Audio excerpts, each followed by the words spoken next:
반갑습니다. 경채TV의 소선입니다.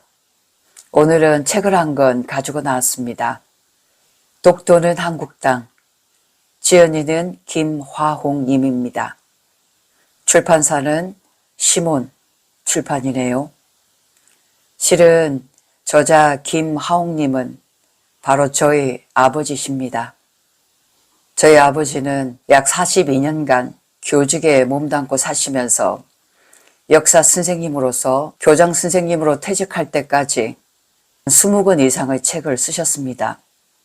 역사 선생님이셨기 때문에 여러 가지 고전과 답사를 통해서 한국인의 전통맥을 살리기 위해서 팔방으로 뛰면서 그 마음에는 애국애족하는 마음으로 남아있는 자손들은 두 번 다시 나라를 빼앗기지 않고 오직 민족애로 일본에게서도 빼앗겼던 이 나라를 다시 되찾으면서 흘린 수많은 조상들의 피땀 흘린 노력과 봉사를 잊지 말고 후대에 이어서도 한국인의 정통성을 고수하자는 뜻에서 그 바쁜 학교 생활에도 말미암고 부지런히 책을 써오셨습니다. 제가 본 저희 아버지는 정말 결백하시고 단호하시고 항상 학생 편에 서서 정의롭게 열심히 삶을 잘 살아오신 분이라고 생각돼서 더욱 존경스럽고 늘 마음에서는 사랑하는 마음이 있습니다. 독도는 한국 땅이라는 이 책은 아버지가 고등학교 선생님이었을 때 집에서 멀리 떨어진 통영에서 혼자 자취생활을 하면서 저녁에 남는 시간으로 잠을 안 자시면서 지으신 책이라고 저는 알고 있습니다.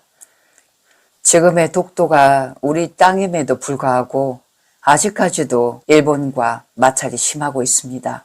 그래서 확실하게 독도라는 지명과 역사에 대해서 확실히 알아봐야 되겠다고 생각이 들어서 오늘은 이 책을 소개할까 합니다. 파트별로 독도에 관한 말씀을 드리고자 합니다. 먼저 일본인의 본체, 페이지 18페이지. 일본인의 구성은 그들의 혈액조사 결과에 의하면 BC 300년에서 AD 7세기까지 한국에서 건너온 도레인이 80 내지 90%로 구성되어 있다. 다시 말해 그들의 원주민은 우리의 백제, 신라, 고구려, 가야인들의 도레인으로 야마도 국가를 이룩하였다. 지금부터 2만 년쯤 전에는 한반도와 일본 열도가 육지로 연계되어 있어 BC 6000년의 신석기 시대에는 건몽 토기가 우리의 빗살무늬 토기의 영향을 받았고 BC 300년은 우리의 청동기 농경 문화가 그들의 야유의 문화를 이룩하면서 백제인은 일본의 구주 방면에 신라와 고구려인은 동해안의 이즈모, 도도리에 정착하였고 가야인의 토기는 그들의 세익기 토기와 철기 문화에 결정적 역할을 하였다고 그들의 고기에 적어놓고 있다. 나머지 원주민은 북방 계통과 폴리네시아인의 남방 계통이 해안 지방의 10 내지 15% 산재되어 있었다. 그런데 도레인 그들은 대부분의 가야와 삼국에서 차별을 받거나 아니면 국가 발전의 이상 실현에 의견을 달리하는 낙오자들이었기에 도래한 그들의 국가가는 조국인 한국에 대하여 늘 좋지 않은 감정을 가진 자들이었다. 그 결과 한국의 문화적 우월감 속에 정치, 경제, 사회, 저류에 흐르는 삶의 감정은 한국을 능가할 수 있는 변칙적 방안을 묘색하다 보니 터무니없는 임나 지배설과 식민지 통치 간의 날조된 역사관과 기록을 남기면서 우리에 대한 그들의 반감은 긴 세월을 이어오면서 고조된 오늘에 살고 있음을 볼 수 있다. 그 결과 일본인 그들은 그들 이외의 강자를 제외한 외국인에게는 용서 없는 잔인한 결과를 안겨다 주는 못된 습성이 그들의 민족적 저변에 흐르고 있음을 엿볼 수 있는 것이다. 그 몇 가지 예를 들어보면 2006년 3월 26일 조지우는 일본 바둑계의 기승전에서 스스로 반환한 타이틀을 차지했다. 지난날 그가 일본 바둑계의 7개 성자를 모두 차지하여 명성을 올릴 때 그는 일본인으로부터 원인불명의 교통사고를 당하여 사경을 헤맨 적이 있었다.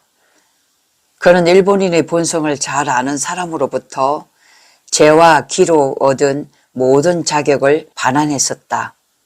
그 결과 조치훈 그는 위험에서 생명만은 건질 수 있었고 오늘날 그가 일본 바둑계의 최고의 기성자리를 차지한 것은 반환한 타이틀을 한두 개 가짐으로써 자기의 위치와 그들과 유대를 돈독히 하자는데 그 의미가 있다고 보아진다.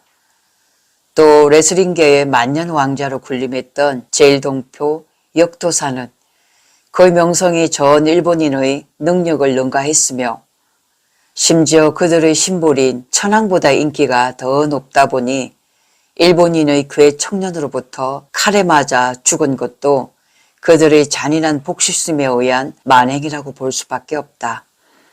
뿐만 아니라 1920년의 관동 대지진 사건 때 나무집이 불바다가 된 것을 한국인이 불을 질렀다는 누명을 씌워 무려 2만 명의 제일동포를 살해한 사건이며 2차 대전 종전 마력 소련군의 대일전 선포 때 어느 마을에서는 우리 동포가 소련군과 내통했다는 근거 없는 이유를 내세워 20명의 항공인을 몰살한 사건 등이 그것을 증명하고 있다.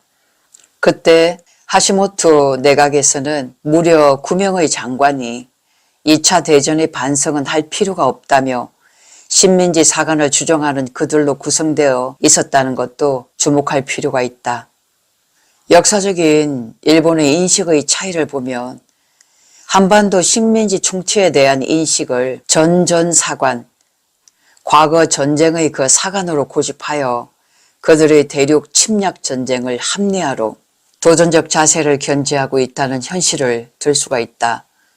두 번째, 정한론 사관의 미련을 버리지 못하고 반환적인 침략 건성을 오늘도 활동적으로 지속하고 있으며 세 번째, 그들의 도민 건성인 국수주의 속성을 가지고 역사 분쟁을 조성하는 경향이 있다.